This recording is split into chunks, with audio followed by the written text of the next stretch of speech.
For decades now, we have been conditioned to accept that mankind is a cancer on the planet.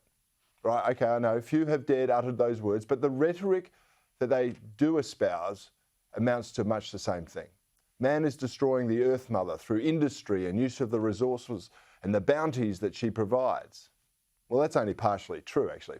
It's only mining coal and gas and oil that are destroying the planet. The Earth's other bounties, they can save us all, as long as they're turned into solar panels. That's why we're expected to accept the child labour cobalt mines in Africa. It's why the green left ignore the slave labour camps of China. They are a necessary part of saving us all through the use of these solar panels. I mean, how many people know that these life-saving panels actually harbour toxic chemicals that can cause big problems during manufacture and disposal? Now, I know it's going to come as some comfort to the eco-zealots that it's only the Chinese Uyghur slaves at risk during manufacture. The rest of us are perfectly safe. I mean, in actual fact, there should probably be a notice on every solar array stating that no green is harmed in the making of these panels. But there must be some harm. I mean, the toxic chemicals in solar panels include cadmium telluride, copper indium selenide, cadmium gallium diselenide, copper indium gallium diselenide, hexafluoroethane, lead and polyvinyl fluoride. Now, my apologies to anyone if I mispronounce those. But their manufacture also produces a toxic byproduct known as silicon tetrachloride. It kills plants and animals, particularly when it's disposed of in unregulated toxic dumps. Where do you think you might find those? Ooh, maybe a place like China? Anyway, the problem isn't limited to China. No. We're going to have to resolve our own disposal issues when the use-by date of these toxic time bombs is finally up. That'll likely be starting in the next decade or so. Now, one would have thought that if the Green Movement was serious about saving the planet, they'd actually be campaigning against this every single day. I mean, by rights, they should be blockading the ships that are carrying this future toxic waste into our country. Maybe they could glue themselves to the seabed to save us all. I reckon that's a pretty good idea. But they don't seem that interested. And there's a good reason for it. You see, these radical eco-zealots aren't that interested in the climate. That is just a means to the end. And the end they want is a total destruction of the capitalist system. The lefties' favourite problem child, Greta Thunberg, said as much this week. Now, you must remember her. She was the unstable teenager who dropped out of school to be groomed as an eco-warrior.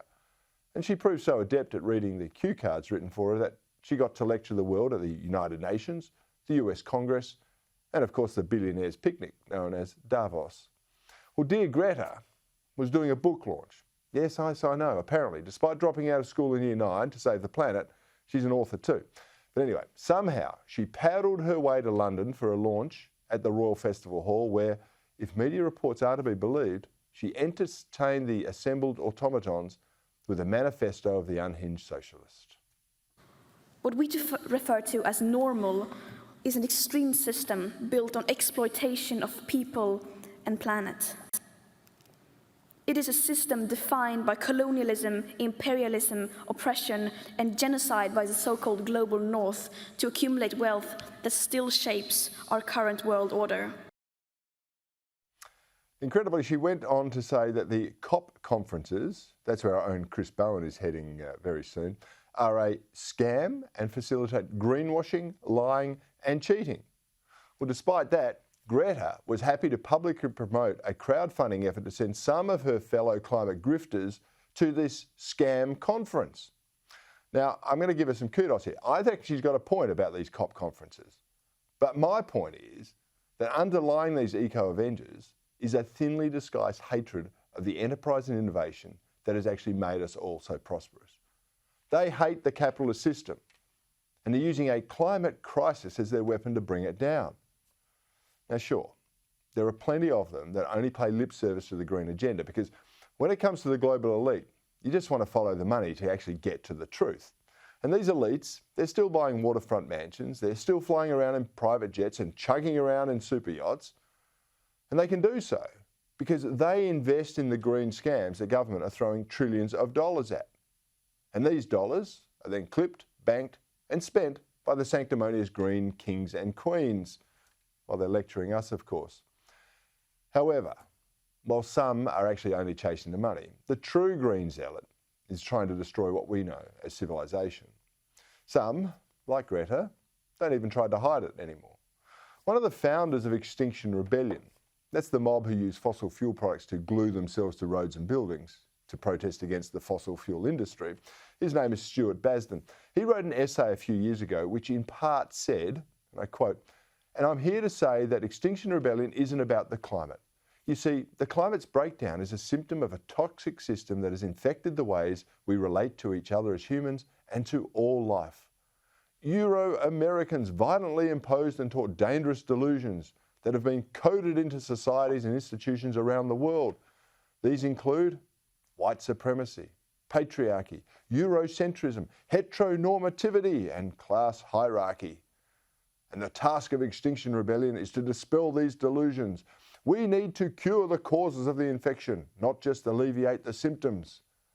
To focus on the climate's breakdown, the symptom, without focusing attention on these toxic delusions, the causes, is a form of denialism. Worse, it's a racist and sexist form of denialism that takes away from the necessary focus of the need for all of us to decolonise ourselves." Wow. Now, do you see what the problem is? It's not the climate, ladies and gentlemen. It's thousands of years of Western civilization and progress.